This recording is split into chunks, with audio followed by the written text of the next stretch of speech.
Assalamualaikum warahmatullahi wabarakatuh. Innal hamdalillah nahmaduhu wa nasta'inuhu wa nastaghfiruh wa na'udzu billahi min sururi anfusina wa sayyiati a'malina. Man yahdihillahu fala mudilla lahu wa man yudlil fala hadiyalah. Wa asyhadu an la ilaha illallah wahdahu la syarikalah wa asyhadu anna Muhammadan abduhu wa rasuluh. Ya ayyuhalladzina amanu taqullaha haqqa tuqatih wa la tamutunna illa wa antum muslimun. Ya ayyuhan nasu taqu rabbakumul ladzi khalaqakum min nafsin wahidah wa khalaqa minha zawjaha wa batha minhuma rijalan katsiran wan nisaa wattaqullaha alladzi tasaaluna bihi wal arham innallaha kana 'alaikum raqiba. Ya ayyuhalladzina amanu taqullaha wa qulu qawlan sadida yuslih lakum a'malakum wa yaghfir lakum dhunubakum wa may yuti'illaha wa rasulahu faqad faza fawzan 'azima. Amma ba'd, fa inna asdaqal hadithi kitabullah wa khairul hadi hadi Muhammadin sallallahu alaihi wasallam wa syarrul umuri muhdatsatuha fa inna kulla muhdatsatin bid'ah wa kulla bid'atin dhalalah wa kulla dhalalatin finnar. Kaum muslimin wal muslimat rahimani wa rahimakumullah, kita lanjutkan pembahasan kita dari risalah Al-Aqidatus Shahihah wa ma yudadiluha wa nawaqidul Islam oleh Syekh Abdul Aziz bin Baz rahimahullahu ta'ala, di mana pada pertemuan yang lalu kita telah menjelaskan dari muqaddimah dari risalah ini bahwa pembahasan tentang akidah sahihah adalah pembahasan yang urgen, pembahasan yang penting, yang wajib diketahui oleh setiap kaum muslimin dan muslimat. Dan saya menjelaskan tentang bahwasanya akidah sahihah yang dia terkumpul atau bisa diringkas dari apa yang kita kenal dengan arkanul iman. Arkanul iman, rukun iman yang 6, yaitu al-imanu billahi wa malaikatihi wa kutubihi wa rusulihi wal yaumil akhiri, dan iman dengan takdir Allah Subhanahu wa taala. Itu iman kepada Allah, iman kepada Rasulnya, iman kepada malaikatnya, kepada kitabnya, kepada Rasulnya, kepada yaumil akhir, dan iman kepada takdir, ya, takdir yang baik maupun yang buruk, ya. Dan terakhir Syekh membawakan sebuah hadis yang cukup masyhur sebagai dalil tentang rukun iman, itu hadis yang kita kenal dengan hadis Jibril, ya. Ketika malaikat Jibril menyerupai manusia, lalu dia bertanya kepada Nabi sallallahu alaihi wasallam tentang beberapa pertanyaan. Di antaranya apa? Yaitu tentang iman. Ya Muhammad, akhbirni anil iman. Wahai Muhammad, khabarkan kepadaku apa itu al-iman. Lalu Nabi SAW menjelaskan tentang rukun iman yang ke-6. Di sini sahih dikeluarkan oleh Imam Bukhari dan Imam Muslim, ya.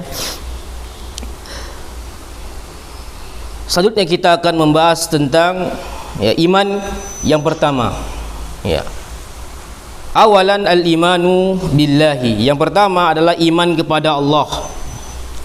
Syekh mengatakan minal imani billahi subhanahu al-imanu bi annahu al-ilahul haqqul mustahiqqu lil ibadati duna kulli ma siwahu likaunihi khaliqal ibad wal muhsin ilaihim wal qaim bi arzakihim wal alim bi sirrihim wa alaniyatihim wa qadir ala ithabati muti'ihim wa iqabi asihim wa li hadhil ibadati khalaqallahu thaqalaini wa amarahum biha kama qala ta'ala wa ma khalaqtul jinna wal insa illa liya'budun ma uridu minhum min rizqi wa ma uridu ayyut'imun innallaha warrazzaqu dzul quwwatil matin. Kata Syekh rahimahullahu ta'ala, dan di antara makna dari beriman kepada Allah Subhanahu wa taala, yaitu beriman bahwasanya Allah Al-Ilah. Al-Ilah maknanya adalah apa? Sesembahan. Al-Ilahul Haq, sesembahan yang berhak disembah. Ya, yang berhak disembah untuk diibadahi. Ya, tanpa selainnya, setiap apa-apa selainnya. Maknanya ialah bahawa Allah lah satu-satunya ilah, sesembahan yang berhak disembah. Likaunihi, kenapa? Karena Allah lah yang telah menciptakan hamba tersebut dengan sebaik-baik penciptaan, dan Allah lah yang telah memberikan rezeki kepada mereka, dan Allah Subhanahu wa taala Maha mengetahui apa yang tersembunyi. Ya, maksudnya apa yang telah mereka sembunyikan dan apa yang tampak dari mereka. Nah, ini ya tentang makna iman. Kemudian apa kata Syekh? Wal qadir, ya, dan Allah lah yang maha mampu, ya, memberikan pahala atau balasan bagi hambanya yang taat kepadanya, dan memberikan azab bagi mereka yang durhaka kepada Allah Subhanahu wa taala. Kemudian Syekh menjelaskan juga, dan ibadah ini, ya, Allah Subhanahu wa taala menciptakan dua makhluk tsaqalaini, ya, dan inilah ibadah ini sebab Allah Subhanahu wa taala menciptakan dua makhluk tsaqalain, maksudnya adalah al-jin wal ins, ya, jin dan manusia. Wa amarahum biha, dan Allah Subhanahu wa taala memerintahkan mereka dengannya. Kama qala ta'ala, sebagaimana firman Allah Subhanahu wa taala di dalam surah Dzariyat, ya, kata Allah Subhanahu wa taala, wa ma khalaqtul jinna wal insa illa liya'budun, dan tidaklah aku ciptakan jin dan manusia melainkan agar mereka beribadah kepadaku, dan aku tidak meminta kepada mereka rezeki dan tidak meminta makanan dari mereka. Innallaha huwaz razzaqu dzul quwwatil matin, sesungguhnya Allah lah yang maha memberi rezeki, ya, dan Allah lah yang memberi rezeki yang memiliki kekuatan lagi sangat kokoh. Kemudian Syekh rahimahullah ta'ala membawakan dalil yang lain dalam surat Al-Baqarah ayat 21 sampai 22. Wa qala subhanahu, ya ayyuhan nasu ubudu rabbakumul ladzi khalaqakum wal ladzina min qablikum la'allakum tattaqun. Alladzi ja'ala lakumul arda firasyan was samaa'a binaa'a wa anzala minas samaa'i maa'an fa akhraja bihi minats thamarati rizqan lakum fala taj'alu lillahi andada wa antum ta'lamun. Wahai sekalian manusia, u'budu, sembahlah Rabb kalian dan Rabb kalian yang telah menciptakan kalian dan yang telah menciptakan orang-orang sebelum kalian, la'allakum tattaqun, agar kalian menjadi orang-orang yang bertakwa, yang telah menjadikan bumi, ya, sebagai hamparan bagimu dan langit sebagai atapnya, dan dia yang menghasilkan dengan hujan itu segala buah-buahan sebagai rezeki untukmu. Karena itu janganlah kamu mengadakan sekutu-sekutu bagi Allah padahal kamu mengetahuinya. Kaum muslimin wal muslimat rahimani wa rahimakumullah, di mana dari dua ayat ini, yang pertama dalam surah Az-Zariyat dan yang kedua dalam surat Al-Baqarah ayat 21 sampai 22, ya, sebagai dalil bahwasanya Allah Subhanahu wa taala, ya, menciptakan manusia untuk beribadah kepada Allah Subhanahu wa taala. Itu tujuan Allah Subhanahu wa taala menciptakan kita apa? Ya, untuk beribadah hanya kepada Allah Subhanahu wa taala dan tidak mensekutukannya. Ya, tidak mensekutukan Allah Subhanahu wa taala. Dan di sini di dalam surah Az-Zariyat Allah Subhanahu wa taala katakan, ya, di ayat 50, ya, 7 dan 58-nya, bahwasanya Allah Subhanahu wa taala katakan, Aku tidak mengharapkan rezeki dari mereka, ya, dan juga tidak mengharap makanan dari mereka. Ya. Ma uridu minhum min rizqi wa ma uridu ayut'imun. Innallaha war-razzaq dzul quwwatil matin. Bahwa hakikat dari ibadah ini, ketika seorang hamba yang dia merupakan tujuan Allah Subhanahu wa taala menciptakan manusia, bahwa Allah Subhanahu wa taala menyuruh mereka untuk beribadah kepada Allah, dan itu manfaatnya untuk hamba itu sendiri. Ya, bukan untuk Allah Subhanahu wa taala, manfaatnya untuk hamba itu sendiri. Ya, ketahuilah bahwasanya ketika seorang hamba mentaati Allah Subhanahu wa taala, ketika seorang hamba hanya beribadah kepada Allah Subhanahu wa taala, maka itu manfaatnya untuk hamba itu sendiri. Karena Allah Subhanahu wa taala membutuhkan makhluknya. Ya, perhatikan dalam sebuah hadis, ya, hadis qudsi, ya, di mana Allah Subhanahu wa taala, dan hadis ini sahih yang dikeluarkan oleh Imam Muslim dari sahabat Abu Dzar Al-Ghifari radhiyallahu anhu.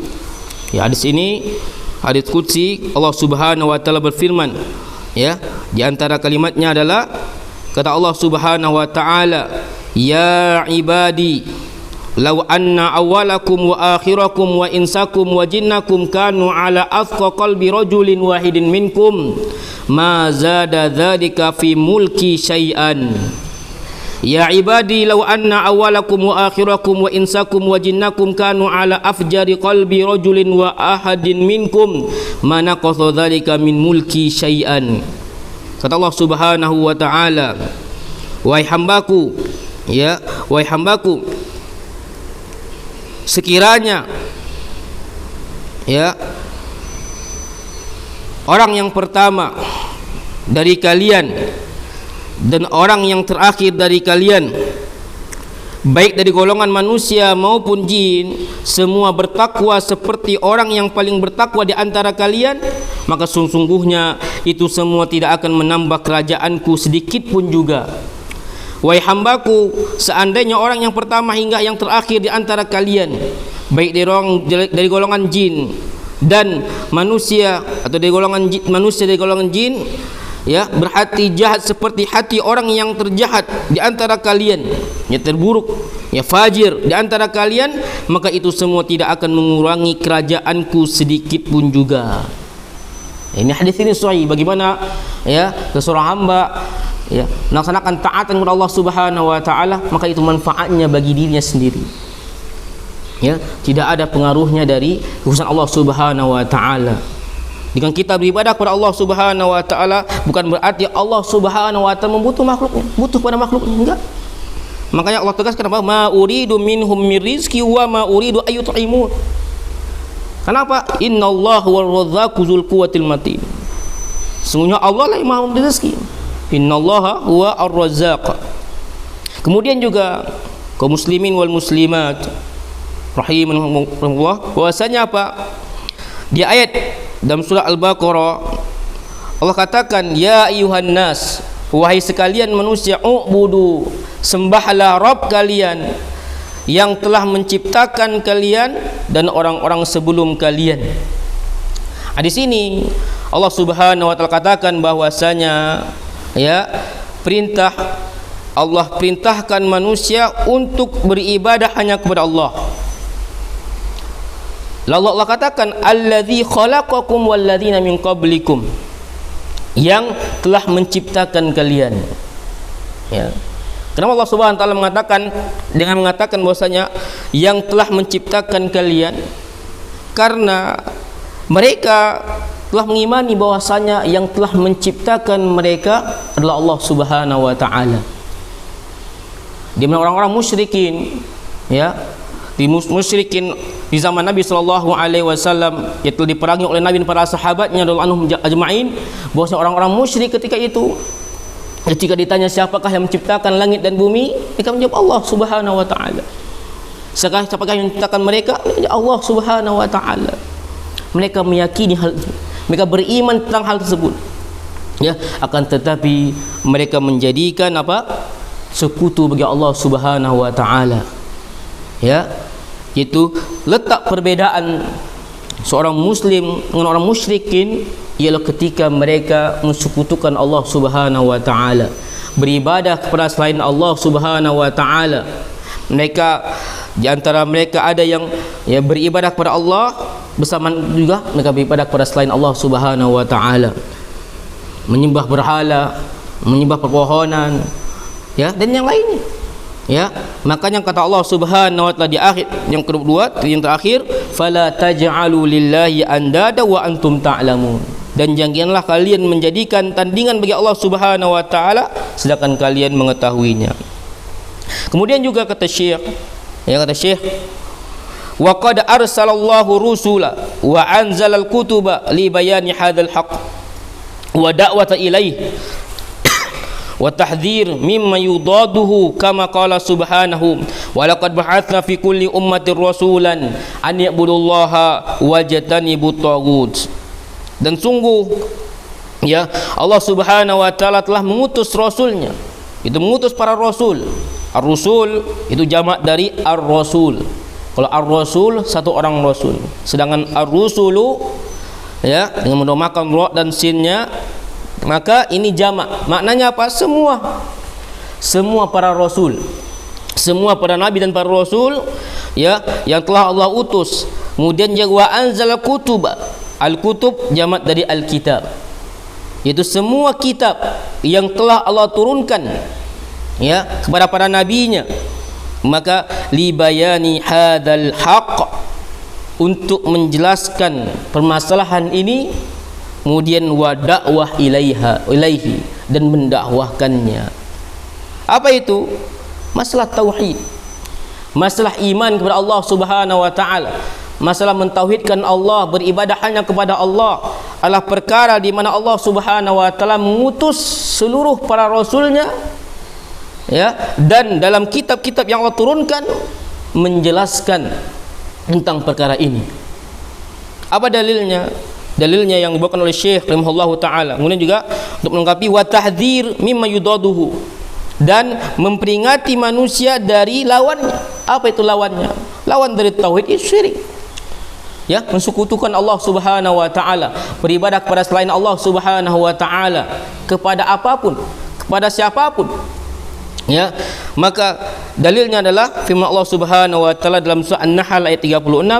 Kata Allah Subhanahu wa taala, wa laqad ba'atsna fi kulli ummatir rasulan, dan sungguh benar-benar kami telah mengutus setiap umat seorang rasul, an ibudullaha wajtanibut taghut, hendaklah mereka beribadah hanya kepada Allah dan menjauhi taghut.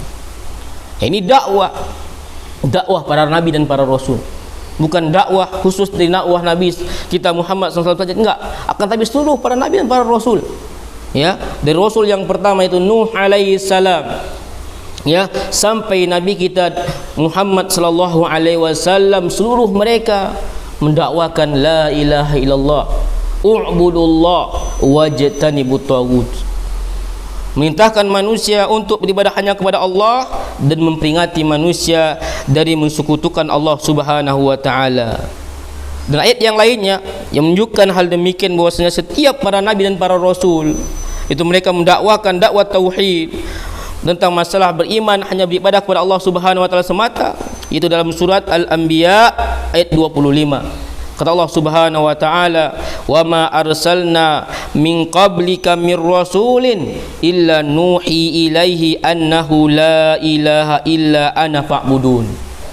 Kata Allah Subhanahu wa taala, dan tidaklah kami mengutus seorang pun rasul sebelum engkau, itu Muhammad SAW, melainkan nuhi ilaihi, kami wahyukan kepadanya, annahu la ilaha illa ana, bahwa tidak ada sembahan yang berhak disembah kecuali aku, kata Allah Subhanahu wa taala.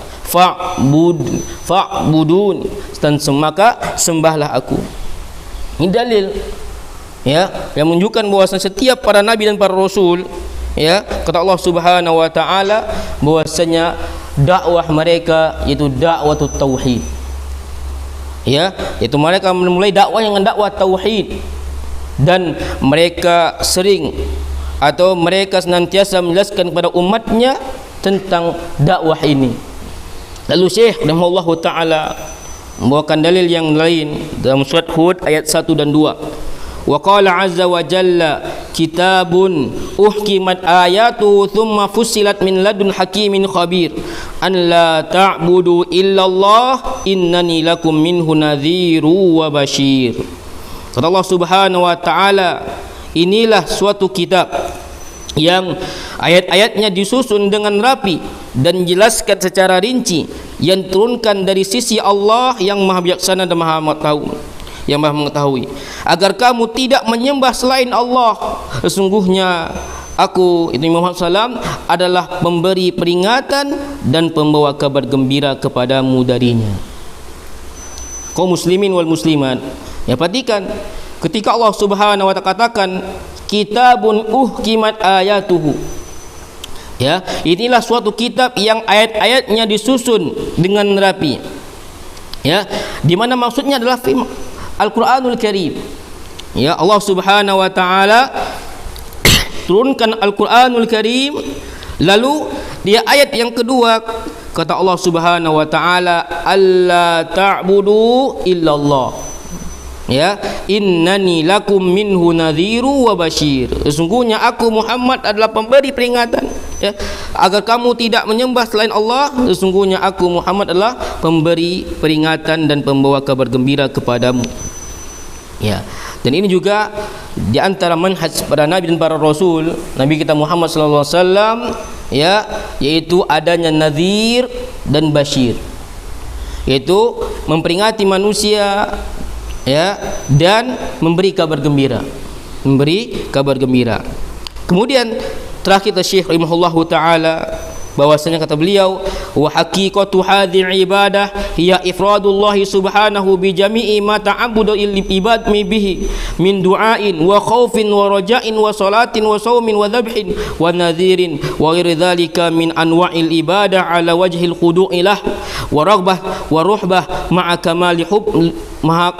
kamalil hubbi lahu subhanahu wa dhulli li'azamatihi.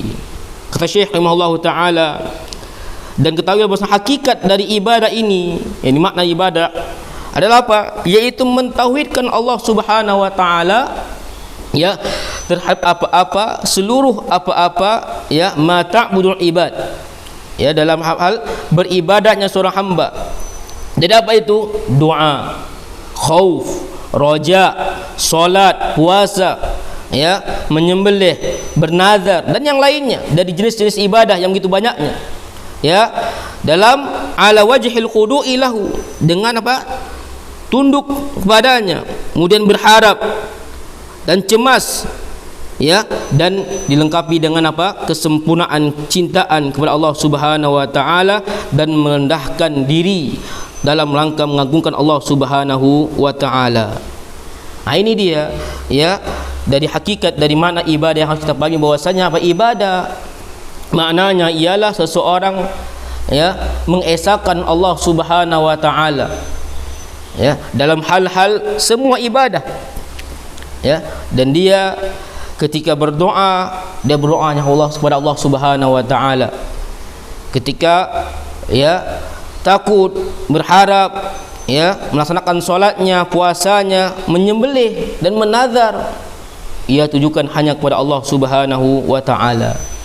Barang siapa yang memalingkannya, dia berdoa pada selain Allah, ya, kepada penghuni kubur misalnya, kepada kiai fulan, syekh fulan, ini syirik, ya, atau yang lainnya, takut, ya, kepada jin, ya, atau dia berharap merojaknya kepada makhluk yang lain, makhluk selain Allah, makhluk kepada makhluk, ya, atau yang lainnya, dia menyembelih kepada jin misalnya, bernazar, ya, intinya dia palingkan kepada Allah Subhanahu wa taala, maka dia jatuh kepada perbuatan syirik, ya.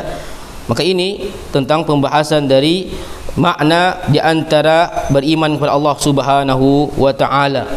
Dan insyaallah taala kita akan lanjutkan pada pertemuan yang akan datang dalam pembahasan melengkapi pembahasan ini dari makna apa itu al-iman, di antara beriman kepada Allah Subhanahu wa taala.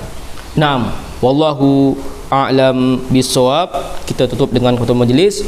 Subhanallah bihamdika asyhadu an la ilaha illa anta astaghfiruka wa atubu ilaik. Assalamualaikum warahmatullahi wabarakatuh.